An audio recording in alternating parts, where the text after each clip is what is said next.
Bonjour à tous, bienvenue. Très heureux de vous retrouver comme chaque jour pour votre journal de 13h. Voici les titres de ce mardi 4 avril.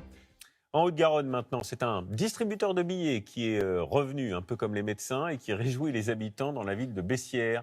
Il n'y en avait plus, figurez-vous, depuis 8 ans. Alors face à cela, la mairie a décidé de se passer des banques, qui étaient parties donc, et d'installer son propre distributeur, comme le font maintenant d'autres communes.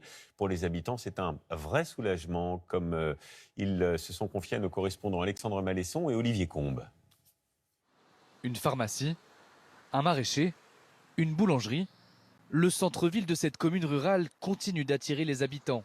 Seul un distributeur automatique de billets manquait à l'appel, une absence comblée par la mairie depuis quelques mois. Celui qui était avant, il est parti à l'extérieur du village.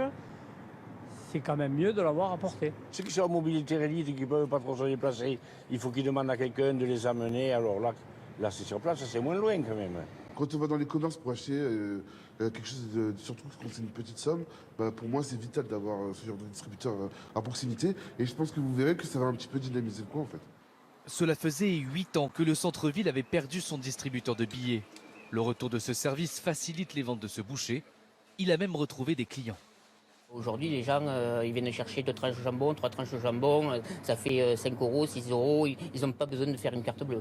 Et nous, on a moins de pénalités sur la carte bleue en plus. Des commerçants comblés, des habitants ravis. La mairie assure être très satisfaite de son choix. C'est elle qui prend en charge les frais, environ 1 000 € par mois, soit 0,2% du budget global. Une mairie, elle est là pour un service public et ça fait vraiment partie du service à la population.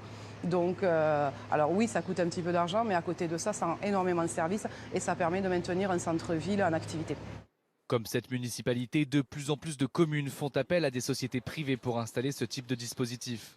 Selon la Banque de France, le nombre de distributeurs dans l'Hexagone a diminué de 10% entre 2018 et 2021.